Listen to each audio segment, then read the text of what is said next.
podcast entrepreneur dari Himpunan Prodi Studi Manajemen UIN Maulana Malik Ibrahim Malang.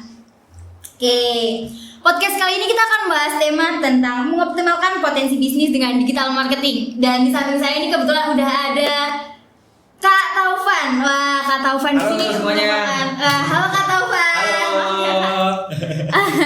Untuk Kak Taufan di sini merupakan pelaku langsung dari digital marketing. Mungkin Kak Taufan ingin sedikit memperkenalkan dirinya Kak, biar para pendengarnya bisa tahu Kak. Oke. Perkenalkan teman-teman semua, saya Taufan Haidar. Kalau nama panjangnya Muhammad Taufan Haidar Prayoga, cuman kepanjangan ya. Jadi biasa dipanggil Taufan Haidar atau bisa dipanggil Taufan aja. Ya, Kak Taufan gitu. Ya, betul. Taufan aja, nggak usah ribet-ribet. Oke, jadi saya di Malang ya. Awalnya kuliah di sini, terus sekarang lagi ngejalanin bisnis. Bisa dibilang startup juga, bisa dibilang UMKM juga, karena memang bisnis kita masih kecil, baru jalan sekitar 2 tahun dari 2020, dan saya diriin itu dari tahun 2020, namanya Solutif teman-teman. Ya, Solutif ini bergerak di bidang digital marketing agency. Digital marketing agency ini jadi kita bantu UMKM atau brand instansi pendidikan, korporasi dan lain-lain. Kita bantu mereka untuk memasarkan produk layanan mereka lewat platform-platform digital, gitu ya. Jadi itulah saat ini kesibukan saya kurang lebih seperti itu, gitu.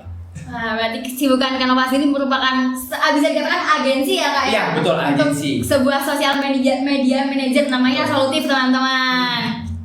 Oke. Sebelumnya mau tanyain Kak, kabarnya gimana? Tadi dari mana? Dari rumah langsung apa langsung ke sini nih Kak? Semangatnya masih pembahasan.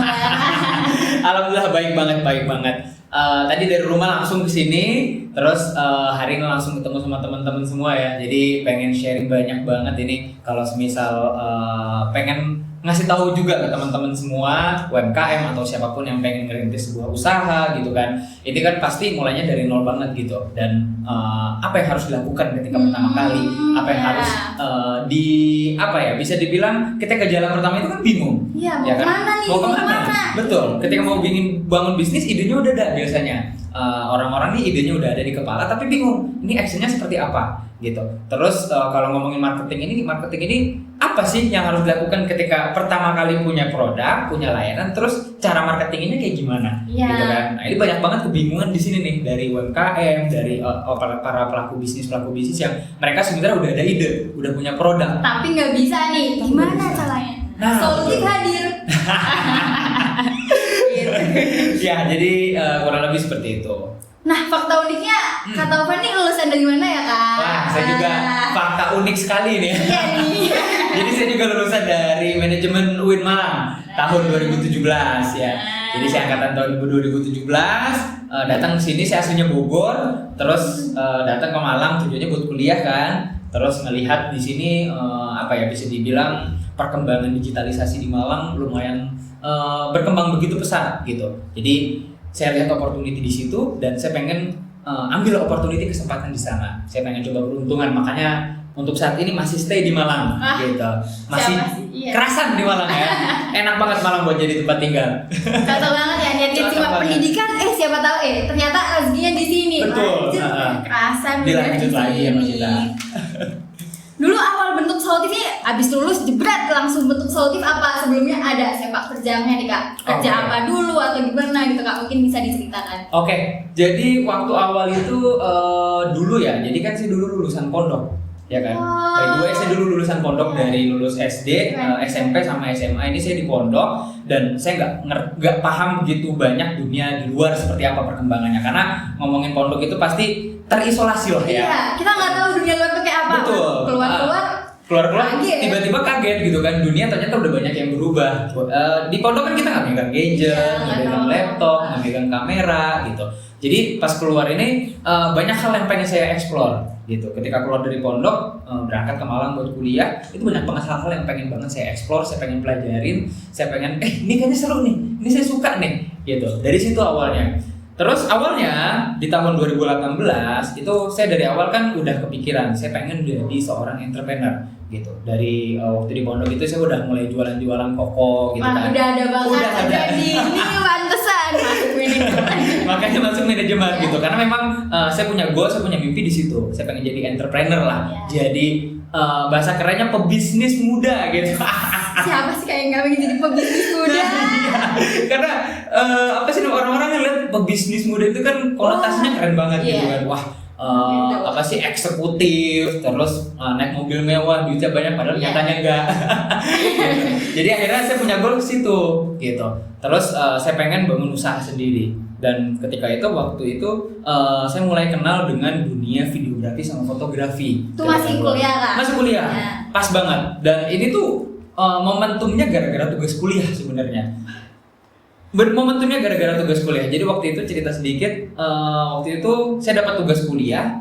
Dosennya minta untuk coba buat presentasi pakai video diedit gitu. Jadi nggak presentasi kayak biasa kita masuk ke depan kelas terus ada slide pop dari PPT gitu kan, nggak. Dosen minta dengan cara baru. Yang kreatif tadi ya? Dengan cara yang lebih kreatif presentasinya. Di situ saya belum mengenal dunia editing, terus belum mengenal dunia fotografi, videografi, tapi saya beraniin untuk disitulah langkah awalnya. Saya mengenal dunia fotografi sama videografi. Jadi itu saya berangkatnya dulu dari seorang content creator. Gitu. Saya dulu senang banget buat konten, saya dulu jadi fotografer, videografer, apa aja saya garap lah, gitu kan. Apa aja, dari mulai foto produk, video advertising, video wedding, semuanya. Gitu.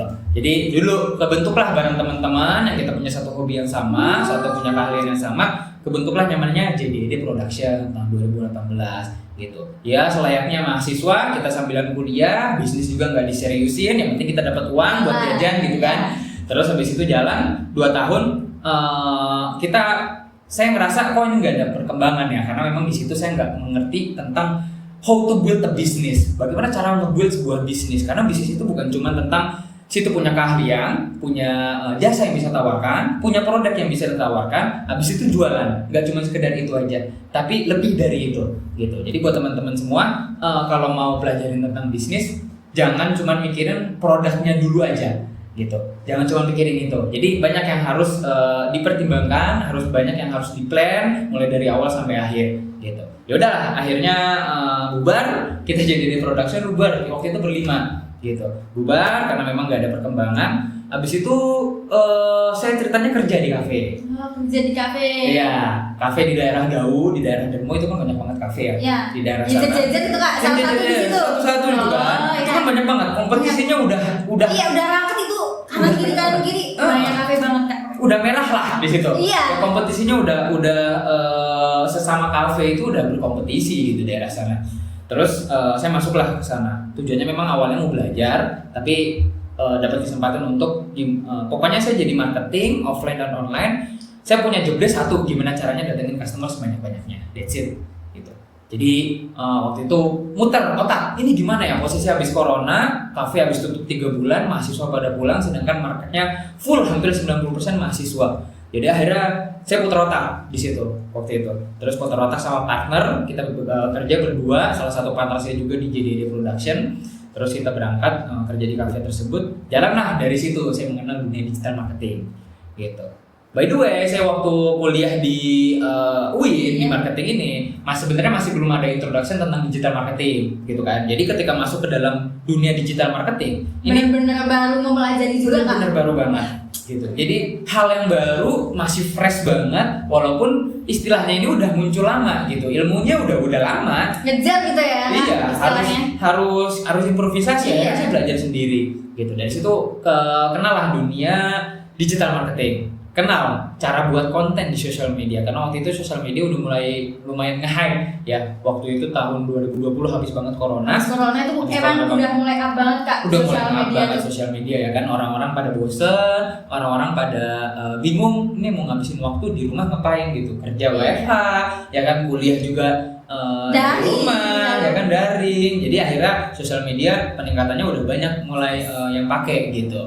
Terus muncul juga TikTok dan lain-lain ya kan.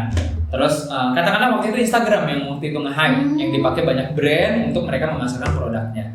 Terus saya riset dari banyak kafe-kafe di sana. Itu by the way kawasannya itu kafe semua ya. Jadi kawasannya bener-bener kafe semua kan. Atas tuh udah kanan kiri penuh semua. Kanan kiri dempetan gitu kan. Jadi kompetisinya udah merah lah gitu. Jadi terus di situ saya riset ini dari kafe-kafe ini banyak ada gak sih yang mereka melakukan proses marketing atau pemasaran lewat digital. Ya salah satunya sosial media deh yang kita ngomongin brand itu nggak perlu bayar ke sosial media buat konten. Kita cukup buat konten, nge-reach lebih banyak audiens, Orang tahu lewat sana, orang juga bisa beli lewat sana gitu kan. Jadi sosial media jalan pintas paling terbaik waktu itu. Kita nggak bayar, kita nggak ngeluarin budget, ya kan. Kalau di bidang digital marketing lainnya kan ini banyak banget yang mereka harus bayar dulu di awal. Iklan itu ya kan biasanya. Terus kalau website itu kita harus bayar hosting, harus bayar domain, kita harus buat websitenya juga. Wah, ribet, rumit gitu. Sosial media salah satu jalan yang waktu itu lumayan mudah ya. Jadi akhirnya saya riset di situ rata-rata ini brand saya kumpulin lah 50 brand yang menurut saya kompetitor dari tempat kafe saya bekerja. Di situ saya riset 50 kafe ini kira-kira mana sih yang udah punya sosial media gitu kan. Ternyata dari 50 ini sekitar 80% udah punya sosial media. Oh, mereka udah memulai untuk udah punya kesadaran. Udah punya kesadaran kalau memasarkan sebuah produk atau brand mereka di sosial media itu udah mulai aware kalau penting gitu, karena sosial media itu jangkauannya luas banget, ya kan, luas banget gitu. Seluruh orang di dunia, nggak cuma di Indonesia, bisa lihat brand kita, bisa mengakses, bisa melihat, bisa aware, bisa beli gitu kan. Nah itu sih paling penting, bisa beli gitu kan. Terus habis itu 80%-nya tadi kan udah punya sosial media, tapi cuma 20% doang yang mereka buat kontennya itu masih walaupun bisa dibilang bagus banget enggak, tapi lumayan tertata lah gitu. Buat kontennya niat. Ya, tapi mereka udah memulai sosial media. Udah mulai sosial media. Cuman belum berarti kalau misal dari 100% dari 80% tersebut, berarti kan 80%-nya hampir sebagian besarnya itu mereka sosial media masih dibuat asal-asalan gitu. Masih belum niat lah. Ya cuma sekedar yang penting posting, ada foto kopi di sini, dijepret pakai HP, kasih caption sederhana, terus kasih hashtag satu, selesai gitu kan. Sedangkan optimasi sosial media itu nggak cuma sekedar itu gitu ya kan. Kita kalau di sosial media itu harus tahu ini kita mau ngejangkau audiens yang mana, marketnya siapa, kayak gitu. Banyak banget lah yang harus dipikirkan ketika membangun konten di sosial media. Terus yaudah akhirnya dari situ saya melihat peluang, saya buatlah konten untuk cafe ini. Lumayan works waktu itu, peningkatan penjualan lumayan naik. Terus habis itu pengunjung juga lumayan banyak, mulai naik lah. Tapi berhasil lah, works lah gitu. Terus variatif tuh, waktu itu saya baru mengenal dunia konten, ada namanya konten pilar ternyata. Ada namanya engagement. Gimana caranya kita buat konten yang lebih engage, yang lebih nge-reach atau menjangkau lebih banyak audiens. Saya baru belajar di situ. Buat konten ada konten pilar ini, konten pilar itu ibarat kata tiangnya lah. Kalau kita mau buat konten ini kita harus buat fondasinya dulu. Apa aja nih fondasinya? Gitu. Buat konten produk, buat konten entertain, buat konten emosional dan lain-lain. Banyak ya kalau kita ngomongin konten. Jadi setelah itu jalan, terus waktu di tinggi-tingginya saya memutuskan untuk resign gitu. Dan saya nemuin opportunity baru tadi untuk buat layanan social media management gitu. Layanan social media management ini waktu itu masih belum terlalu ramai banget di zaman itu, di tahun 2021 awal saya baru dapat klien gitu. 2021 awal. Kebetulan 2020 akhir kita di Insolutif. Waktu itu mempersiapkan banyak hal. Saya buat proposal bisnis untuk nawarin ke UMKM, ke brand-brand. Saya buat price list. Saya buat cari alatnya juga apa nih yang perlu diperlukan gitu kan. Cari kantor buat tempat untuk kerja dan lain-lain lah. Masih persiapan awal tahun 2021 itu mulai running untuk cari-cari klien gitu. Jadi awalnya seperti itu. Berarti di awal 2021 ini udah mulai work ya Kak ya? Iya, udah mulai jalan. Di awalnya kan ngajuin proposal ke UMKM. Nah, semakin berjalannya waktu pasti kan muncul kompetitor baru nih Kak. Pasti. Nah, apa nih Kak yang dari Insolutif ini bakal ditonjolkan? Oke. Gitu, kalau ngomongin kompetitor ya, Iya. Kompetitor memang kalau bilang saat ini banyak banget gitu kompetitor ya. Banyak banget, saya nggak perlu sebutin namanya karena banyak banget agensi-agensi sosial media yang mulai dari yang kecil sampai yang besar, yang kan cuma di Malang, di Indonesia juga udah banyak banget gitu. Sebenarnya kedepannya ini Insolutif nggak cuma layanan sosial media manajemen aja gitu. Kita lagi ngembangin layanan-layanan yang lain untuk bantu brand UMKM ini untuk lebih bisa mengoptimasi proses pemasaran mereka, pemasaran produk layanan mereka lewat platform digital. Kalau ngomongin platform digital kan banyak banget. Ya kan nggak cuma sosial media aja. Ada search engine optimization, search engine marketing, terus habis itu ada email marketing, konten marketing beda lagi. Wah, banyak deh kalau ngomongin SEO. Kalau ngomongin digital marketing gitu kan banyak banget gitu.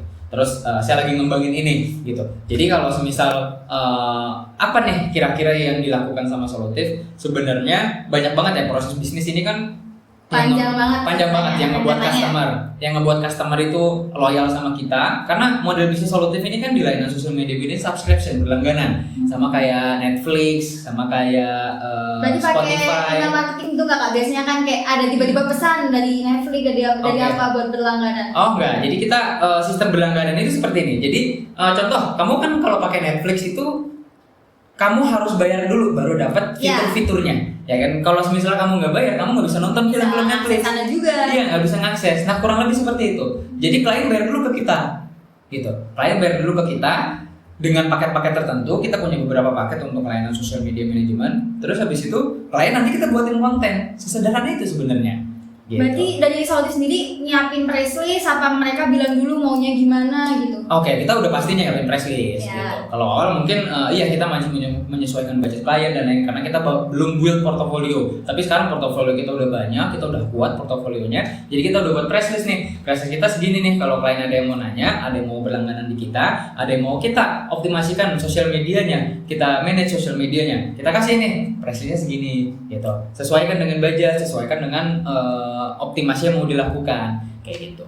Jadi apa ya kalau semisal memiliki keunggulan, nah proses bisnis ini yang tadi saya bilang banyak banget yang membuat klien itu berlangganan sama Solutif gitu. Mulai dari awal proses pelayanan kita, terus komunikasi dengan klien, terus habis itu banyak banget program-program yang kita lakukan juga untuk ngebuat klien ini tetap berlangganan sama kita gitu kan. Jadi nggak cuma sekedar kita buatin konten untuk klien aja gitu. Lebih ke pelayanan yang baik ya, jadi mereka dapat experience yang bagus. Betul. Terus nanti kalau dikabarin ke teman-temannya kan biasanya lebih bagus tuh kak. Betul. Nih Solutif bagus, itu saya penting banget kalau pemasaran dari mulut ke mulut itu kak. Betul banget gitu. Jadi kita juga ini kan bisnisnya B2B, bisnis to business. Ya, jadi teman-teman mungkin kalau misalnya ada yang belum tahu, ada 2 tipikal, ada 3 ya, ada B2B, ada B2C, sama B2G. Gitu. Ya, ada B2G. Jadi ada pertama B2B, business to business. Jadi saya contoh B2B itu prosesnya sama kayak Solutif, agensi. Kita ngejual ke sesama bisnis, bukan ke customer langsung gitu. Kalau misal saya nawarin ke kamu yang gak ada gunanya, kamu gak butuh produk saya kayak gitu. Itu B2C. B2C itu kayak contoh saya jualan makanan kering nih, ya kan? Ini kan yang beli orang biasa langsung ke customer kayak gitu. Ya, itu B2C. Kalau saya prosesnya bisnisnya B2B, business to business gitu. Marketingnya beda, nggak bisa disamain dengan B2C gitu. Apalagi ngomongin tentang harga produk dan lain-lain. Wah, itu banyak banget ya yang menjadi perbedaan. Terus ada lagi satu B2G, business to government. Pemerintah. Itu beda lagi. Cara marketingnya beda. Gak bisa kita buat marketing kayak untuk B2B, untuk B2C beda. Beda jalan lagi. Gitu. Jadi nanti akan dijelaskan banyak, mungkin kalau misal kalian penasaran bisa googling aja, itu banyak banget yang udah bahas B2B, B2C, B2G dan lain-lain gitu ya. Jadi apa yang kita lakukan sebenarnya kita membranding Solutif ini sebagai agensi yang bisa bantu untuk klien-klien kita, brand-brand ini, UMKM ini untuk go digital gitu. Karena kalau misalnya kita lihat dari demografi atau perhitungan total PDB Indonesia yang didapatkan itu hampir 60% itu penyumbangnya dari UMKM. Sedangkan dari UMKM sendiri kadang-kadang belum digitalisasi, padahal mereka menyumbang paling banyak ya kak. Betul. Mungkin kalau misal kamu baca berita itu Pak Jokowi itu menargetkan tahun 2030 atau tahun 2040 saya agak lupa, itu 30 juta UMKM harus udah go digital gitu. Memang perlu banget sih di zaman yang udah semakin pesat kemajuan teknologinya ya. Kalau misal kamu bisa bayangin nggak kalau misal UMKM ini nggak mau proses go digital, nggak digitalisasi, terus ketika nanti digitalisasi ini udah menjadi sebuah keharusan dan mereka nggak memulai dari sekarang, mereka nggak punya pasar kak, benar-benar udah ketinggalan zaman. Bakalan kalah sama brand yang walaupun dia baru muncul gitu kan, tapi bisa memanfaatkan digital itu. Gitu. Jadi itulah. Jadi kita punya misi pengen bantu brand-brand ini, UMKM untuk mereka proses digitalisasi untuk go digital. Gitu. Terutama dari bidang digital marketing ya. Gitu. Kan ini bentuk jasanya digitalisasi ya kak. Untuk customernya sendiri apa yang melayani di Jawa Timur, apa seluruh Indonesia, apa bagaimana kak? Oke, kalau semisal klien-klien kita, customer kita ini hampir memang sekitar 80% di Jawa Timur gitu. Beberapa ada yang di luar kota juga, di Jawa Timur, di luar kota Malang, ada beberapa juga yang di luar pulau gitu kan. Gitu. Jadi sebenarnya untuk saat ini karena kita punya layanan, kita bantu brand itu gak cuma sekedar kita buatin konten aja, bahkan kita masuk ke dalam proses pembuatan kontennya juga. Gitu. Langsung ke tempat ya, langsung ke tempat, butuh offline juga ketemu sama ownernya, kita ngobrol diskusi sama ownernya, apa nih problematika ownernya gitu. Tujuan dia untuk buat konten di sosial media apa, nanti kita sesuaikan ekspektasinya gitu. Terus ada juga proses, contoh klien saya jualan kue kering kayak gini nih, ya kan? Ini kan perlu difoto untuk lebih menarik ketika kita buat konten, ya kan? Kalau semisal kita foto pakai HP dari owner, Pak owner tolong dong fotoin aja pakai HP, nanti kita kemas, itu nggak menarik banget. Kadang-kadang angelnya kalau yang emang nggak tahu angel foto kan juga jelek ya. Jadi jelek. Perlu betul. offline datang. Perlu orang profesional yang harus foto. Yang Nah tahu. itu dia.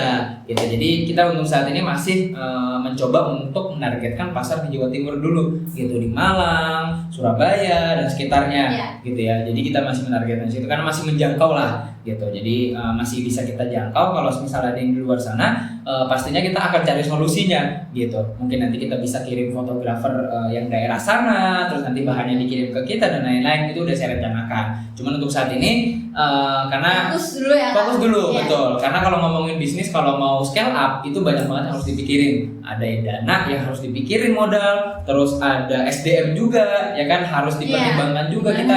Gimana nih kalau semisal kita produksi ke sana, itu seperti apa? Apakah harus ada biayanya? Terus kalau semisal nambah klien lebih banyak lagi, SDM-nya bisa atau enggak? Nah, ditambah nggak urus takutnya. Betul. Jadi fokus di Jawa Timur dulu Fokus gitu di biar sini lebih dulu. baik buildnya. Gitu. Jadi proses scale up-nya masih dibilang perlahan lah. Kita masih belum ini banget yang gembor banget karena memang SDM kita juga terbatas.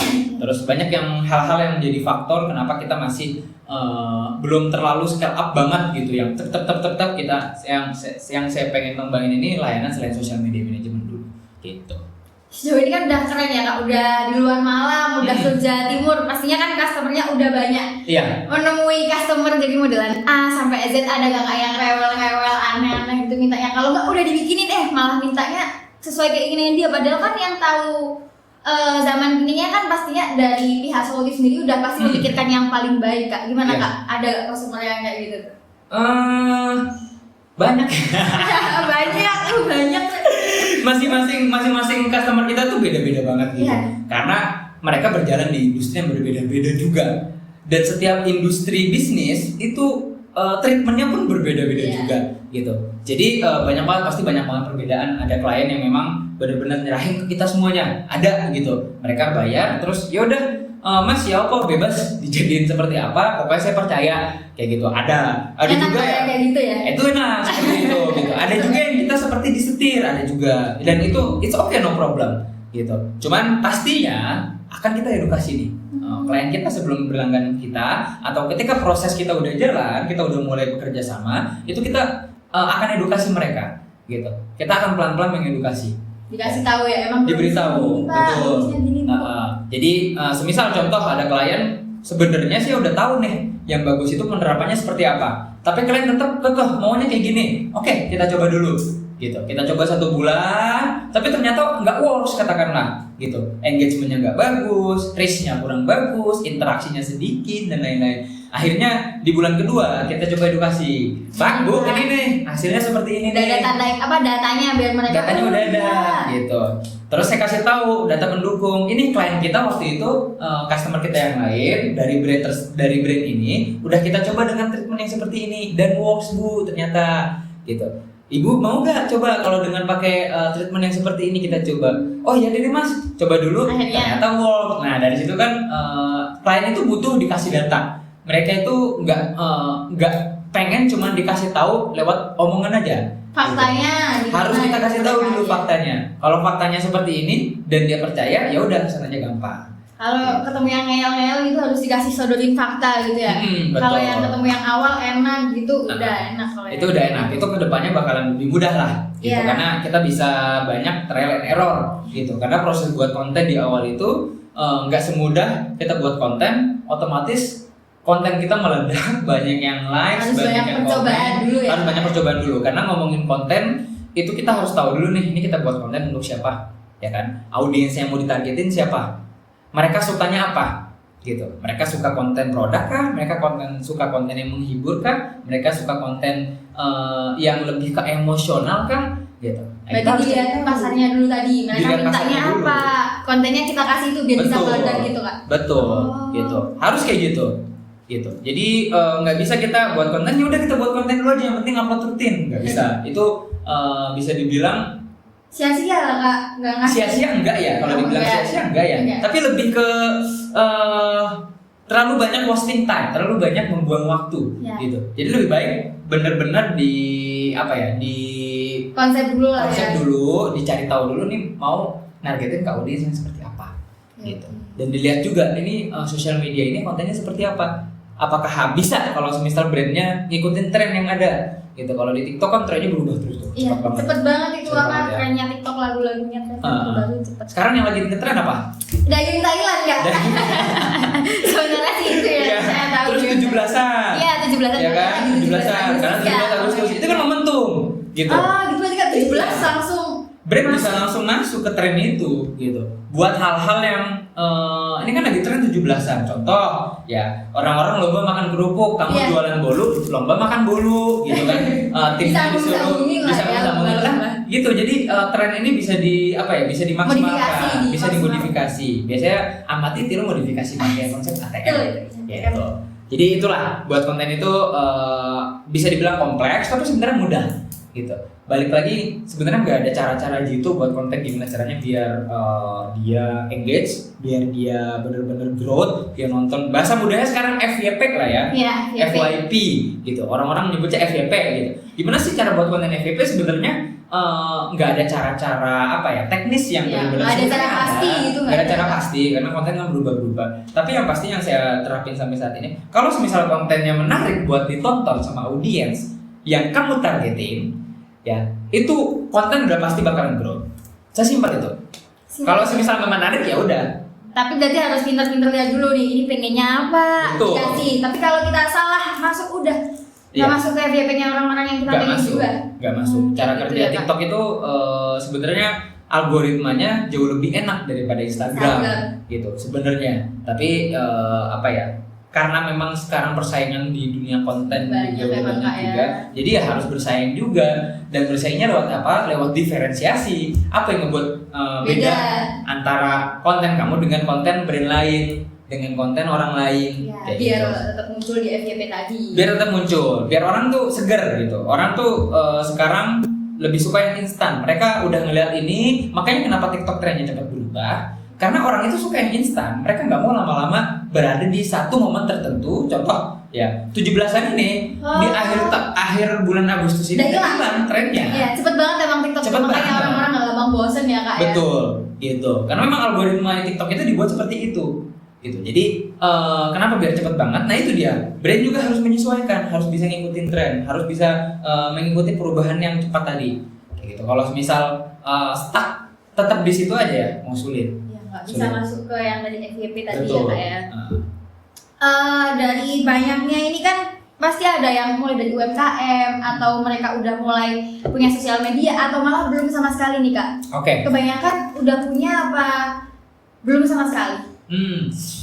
Kebanyakan udah ada yang punya ya. Oh. Kebanyakan udah ada yang punya. Cuman ada sebagian besar juga yang klien kita ini, customer kita yang datang ke kita, datang ke Solutif itu benar-benar tangan kosong gitu. Dia cuman punya produk, bahkan udah ada tokonya gitu kan. Jalan bisnisnya udah jalan bertahun-tahun, tapi mereka mulai mau proses digitalisasi gitu.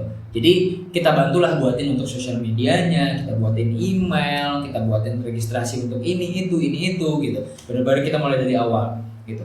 Nah, yang menurut saya ya ini ya. Jadi menurut saya ini yang menjadi banyak kesalahan para business owner ketika mereka pengen mulai digitalisasi itu buat sosial media itu bukan cuma sekedar buat, abis itu buat konten selesai. Tapi Tapi kita harus tahu dulu nih bener-bener menyesuaikan dulu. Apalagi kalau bisnisnya udah jalan itu sebenarnya lebih mudah karena udah tahu marketnya seperti apa. Udah titan lah ya Kak ya, Iya. kalau Jawanya. Tinggal kemana? Tinggal ini doang, kan market offline-nya udah ada. Iya. Kita udah punya toko katakanlah, udah punya outlet, udah punya restoran, Ya. udah ada customer-nya sebenarnya. Tapi pengen lebih banyak ngejangkau customer baru gitu. Dan itu udah sebenarnya udah enak, tinggal cari tahu aja ini behavior customer mereka yang di offline ini seperti apa, mereka pelajarin. Terus habis itu diterapin lah ke konten gitu. Buat konten juga harus sesuai dengan behavior dari market. Kalau semisal buat konten yang asal, ya udah yang penting buat konten dulu aja gitu. Yang penting upload dulu aja. Yaitu menurut saya lumayan buang waktu, wasting time gitu. Kalau semisal mau dari awal bener-bener harus di plan ini kontennya mau dibuat seperti apa gitu. Jangan asal buat konten aja, jangan asal upload aja gitu. Contoh jualan kerudung, ya kan? Jualan hijab nih. Ya, banyak ya kan? Jualan hijab, terus habis itu cobalah buat sesuatu yang beda daripada brand-brand lain. Kalau brand-brand lain itu foto-foto produknya bagus-bagus gitu kan. Coba buat yang berbeda gitu. Saya kalau semisal pikiran saya nih, kalau semisal saya pribadi, saya ketika mau buat bisnis, ketika saya mau buat konten, saya pasti mikirin ini gimana caranya konten saya harus beda dengan yang lain. Itu dulu. Bisa buat saran nih buat teman-teman yang Ini bisa dengerin jadi saran, podcast. betul. Ya. Jadi nomor satu yang ketika mau buat konten di sosial media sebuah brand, apalagi udah masuk kategori kompetisinya udah banyak ya, jualan hijab, jualan baju ya kan, kemeja, sepatu, itu banyak banget ya kan. Terus gimana caranya buat konten kita dilirik sama orang? Nomor satu diferensiasi. Biar lebih punya khas gitu ya Kak ya. Biar punya ciri khas. Ya. Terus biar orang seger, oh ini ada yang baru nih, apa ini? Penasaran. Gitu. Penasarannya tadi yang Penasaran. bisa mengundang customer.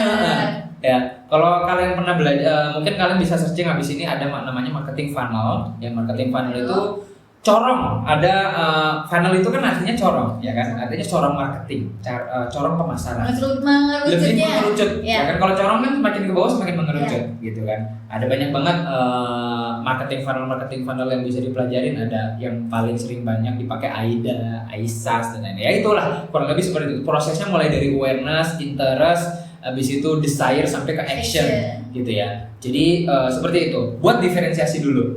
Kalau semisal kamu udah coba buat diferensiasi, tapi kok masih belum growth, berarti diferensiasinya ini masih belum diferensiatif. Iya, mungkin udah bagus, tapi kurang. Tapi kurang coba lagi, digali lebih dalam lagi nih. Apa nih kira-kira? Atau mungkin marketnya nggak tepat, audiensnya nggak tepat, itu bisa jadi kayak gitu. Jadi harus trial and error, mau nggak mau. Harus dicoba-coba. Harus dicoba. Nggak bisa kita buat konten, saya nggak pernah sekalipun buat konten, ya pernah sih beberapa kali, dan ini terhitung ya memang karena kita udah konsep gitu. Kalau semisal kalian belum punya waktu, belum punya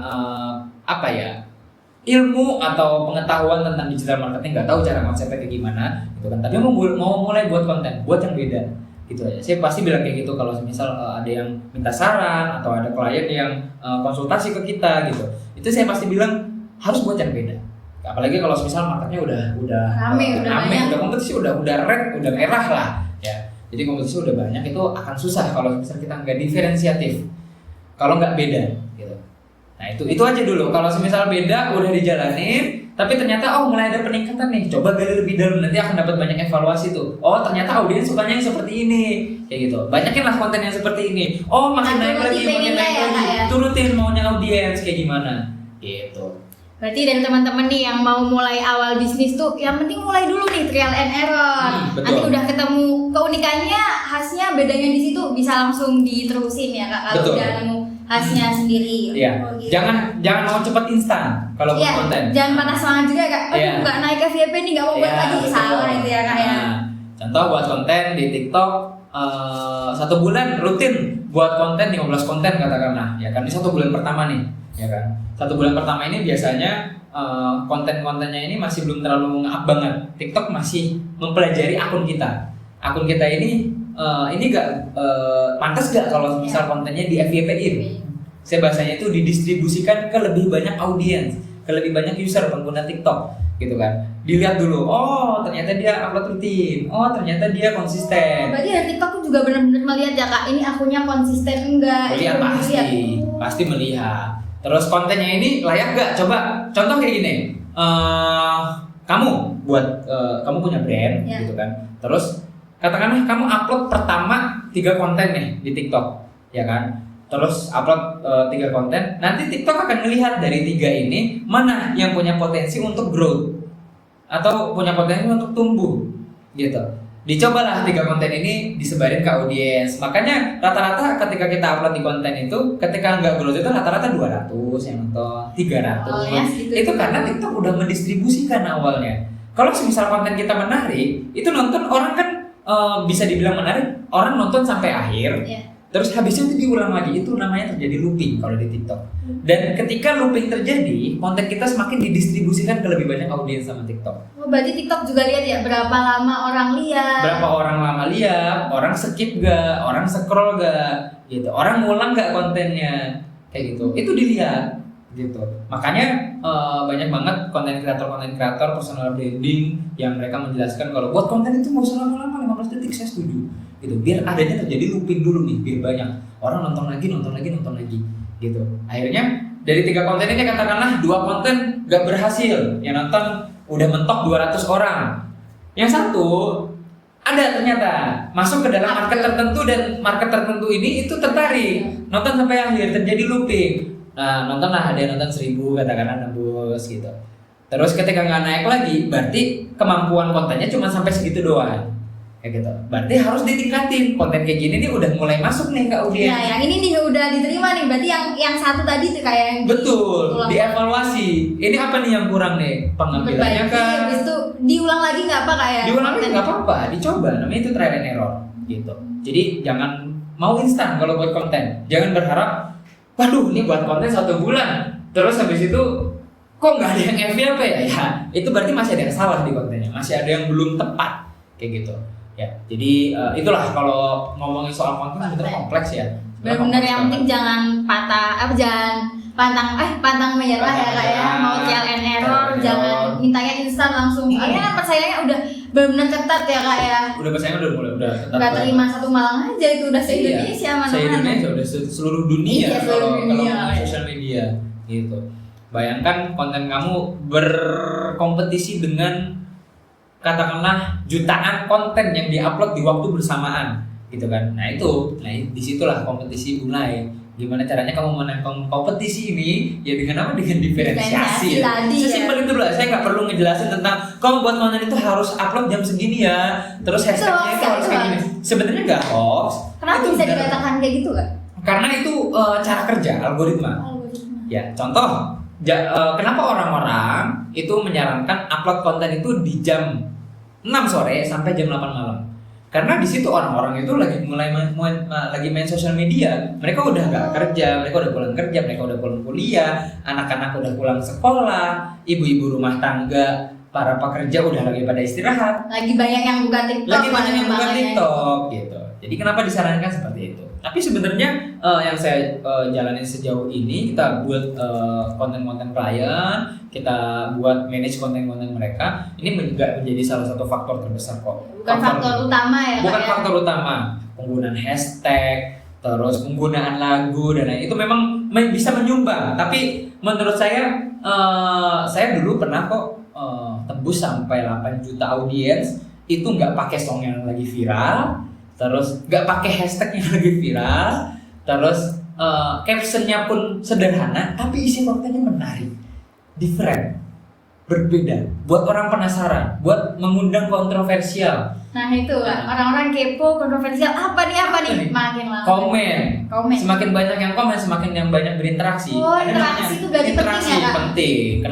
Kenapa orang itu konten-konten itu jangan lupa like, komen dan share. Mancing Karena gitu ya, interaksi. Semakin banyak interaksi, semakin konten kita akan didistribusikan ke audiens, ke user yang lebih banyak. Kayak gitu.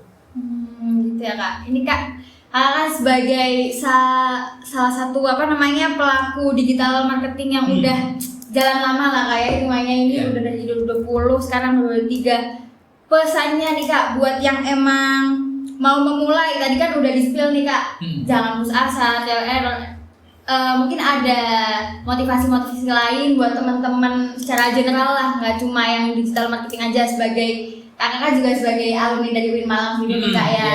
Mungkin dari teman-teman yang mau memulai bisnis atau memulai apa, kakak bisa memberi motivasi nih Kak buat teman-teman sekalian yang mendengarkan podcast kali ini. Oke.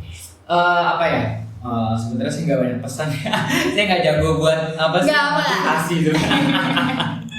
Cuman ini sih yang saya pegang teguh sampai sekarang dan ini jadi prinsip saya pribadi. Kalau mau bangun bisnis, kalau kita ngomongin bisnis dulu ya, jadi nggak masuk ke digital marketing. Sebenarnya ini sama aja. Kalau mau belajar digital marketing, mau bangun bisnis gitu kan. Saling bersambungan. Iya, saling bersambungan lah, sama dua-duanya perlu usaha, perlu banyak yang dikorbankan gitu. Jadi kalau mau belajar sesuatu, mau bangun bisnis, usahakan jangan berpikir instan gitu. Jangan berpikir instan, jangan cuman modal pengen tahu aja, itu nggak cukup gitu. Pengen tahu ternyata udah masuk, oh ternyata nggak cocok, ya oke, no problem. Itu kan kembali dari diri masing-masing, diri sendiri gitu. Yang ngebuat saya bertahan sampai sekarang, by the way saya kerja itu, kalau ngomongin teman-teman saya kan udah pada kerja juga ya kan. Mereka kerja, ada yang 9 to 5, ada yang jadi guru, ada yang kerja di kantoran dan lain-lain gitu. Mereka rata-rata punya jam kerja gitu.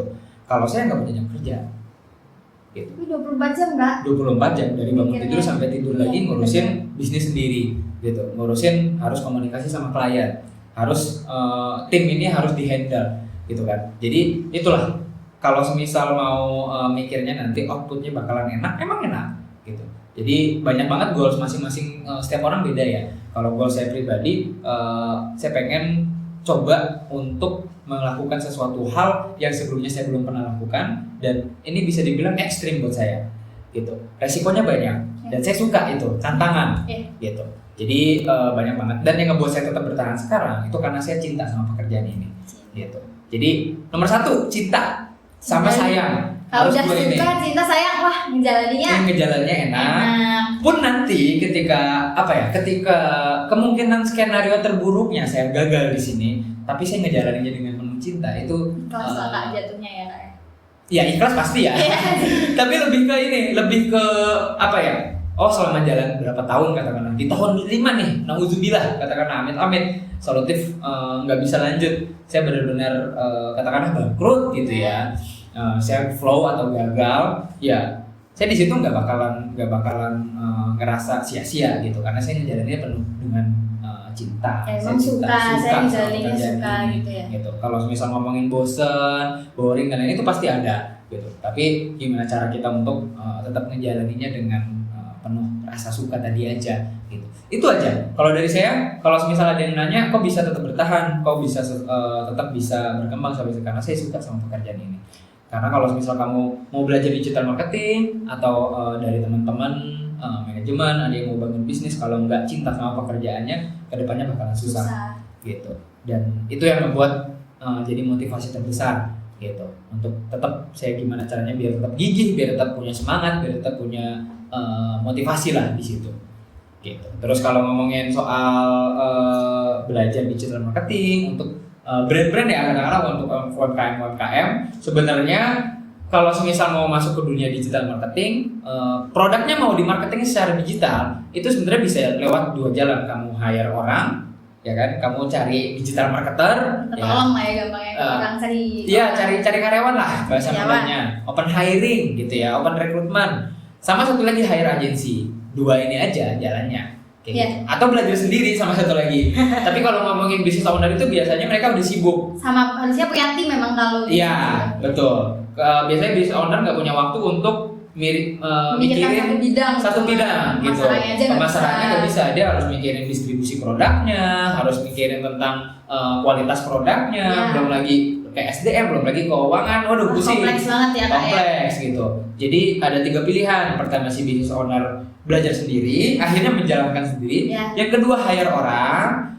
Kalau hire orang ini kelebihan pertamanya itu kita bisa bisa dibilang kita bisa explore lebih banyak ya ke dunia digital marketing. Jadi kamu sebagai business owner gitu kan, terus kamu hire orang digital marketer yang paham dunia digital marketing, bisa buat konten lah atau ngerti digital marketing, ya tinggal bilang aja ini kita pengen pasarin lewat digital, lewat sosial media, lewat search engine dan lain-lain, caranya seperti apa, ya itu juga harus diskusi juga, harus benar-benar di plan gitu, tapi jauh lebih bisa explore gitu. Tapi kalau lewat agensi sedikit banyaknya kalau misal nggak punya budget besar itu nggak bisa explore lebih banyak. Dan jangkanya prisesnya segini Betul. kalau agensi kan. Iya, agensi ada price listnya, ada plus minusnya semuanya. Tapi kalau ngomongin contoh, business owner kalau mau buat tim sosmed aja itu bisa ngabisin belasan juta per bulan. Ya. Alat harus beli, kamera itu harganya nggak murah, ya kan. Terus kalau misal butuh lighting, terus ada fotografer beda sendiri, terus konten kreator, terus desainer untuk yang ngedesain kontennya. Terus habis itu content writer, terus ada admin, masing-masing dihitung aja gajinya berapa kalau WFH malam, gitu kan. Nah itu bisa dibilang perlu training lagi mereka jalannya seperti apa. Lama ya kak? Lama, ya kan, lama, budgetnya banyak. Sedangkan kalau misal hire agensi, cari agensi jauh lebih murah, tapi nggak bisa explore lebih banyak karena udah pakem. Jatuhnya simple gitu. Agensi ini biasanya udah punya price list nih, 1 bulan kita akan buatin seperti ini nih, gini, total jumlah kontennya seperti ini, gitu. Bisa request, cuman bisa bla bla bla bla bla. Gak bisa kalau misal kita mau dong buatin konten yang seperti ini, hari ini jadi ya nggak bisa. Agensi jarang yang seperti itu. Udah ada aturannya sendiri ya. Udah ada aturannya sendiri. Gitu. Nah itu plus minusnya, ya kan. Tinggal disesuaikan dari business owner UMKM. Ini mau yang mana nih jalan yang mau dipilih untuk mau masuk ke digital marketing, mau mulai masarin produknya lewat digital. Tinggal pilih aja. Gitu. 3 pilihan itu aja. Ya. Wah gak kerasa ya kak, udah lama banget kita ngobrol. Tadi Kak Taufan nih banyak banget kayak nilai-nilai yang bisa diambil. Saya nangkep ini kakaknya ini tingkat penasarannya tinggi, tapi juga nggak gampang mirah. Jadi dia beliau ini penasaran, dikorek, diutun lah telaten, continuous. Jadilah Solutif ini yang bisa bertahan sekian lama. Semoga selalu berkembang. Amin. Semoga. Wah saya berharap banget. Amin. Nah, siapa tahu ada teman-teman yang mau ke Solutif nih kak, mungkin bisa menghubungi kemana atau mungkin ada offline store-nya kak, bisa disampaikan kak? Mungkin bisa hubungi di Instagram ya, kita bisa kunjungi Instagram kita di @solutif.id, solutif ya pakai V, solutif.id, sama di website juga ada, bisa di searching, di sana udah lengkap layanan kita, company profile, klien-klien kita siapa aja, portofolio kita, di sana ada semua di website solutif.id juga gitu. Di LinkedIn juga ada solutif.id gitu. Terus untuk nomor admin bisa hubungi ke 0856 0748 8620 gitu. Nanti admin kita akan bantu banyak. Kalau misalnya mau konsultasi, mau ngobrol dan lain-lain, kita terbuka banget gitu. Biasanya di awal kita banyak banget brand-brand yang masuk ke kita. Awalnya walaupun di ending mereka nggak berlangganan, tapi kita seneng ketika mereka datang udah bawa masalah mereka ke kita, terus kita pengen bantu mereka, itu kita udah seneng banget. Gitu. Bisa tuh dari anak-anak, mungkin podcast kita kebetulan dari anak entrepreneurnya HMPS Manajemen. Nah biasanya anak manajemen kan ini bikin bisnis nih kak. Bikin bisnis banyak banget ya kecil-kecilannya. Mereka tuh udah coba-coba mulai bisnis. Bisa banget misal butuh bantuan nih, ada Kak Taufan, bisa menghubungi Solutif langsung ya kak. Kalau semisal dari teman-teman dari manajemen gitu kan, ini kan kalian juga kan masih adik-adik, saya juga gitu kan, dan saya senang ngebantu kalau semisal ada yang mau konsultasi, mau ngobrol, mau cerita, mau curhat gitu kan, nggak apa, hubungin aja tadi yang dari nomor yang saya sebutin, atau ke Instagramnya Solutif, terus di situ ada link, di Instagramnya kan ada link, terus nanti langsung hubungin WhatsApp admin gitu. Ya, jadi terbuka banget saya pribadi untuk sama teman-teman semua. Kalau misal mau teman-teman mau lebih banyak explore, lebih pengen tahu nih dari bisnisnya apa yang harus dilakukan, kalau lebih seperti itu. Nah, terima kasih ya Kak Taufan nih dari teman-teman udah dipersilahkan. Semangat ya buat yang masih memulai ya. Harus semangat. Ya, banyak banget hal-hal yang akan kalian temuin nanti, banyak banget hal-hal yang bakal dilewatin, banyak banget juga yang akan dikorbankan. Dan jangan kaget, memang jalannya bakal terjal. Harus ada perjuangan ya. Harus ada perjuangan, gitu. Dari saya sendiri mohon maaf ya Kak ya kalau Oke. ada kurang lebihnya.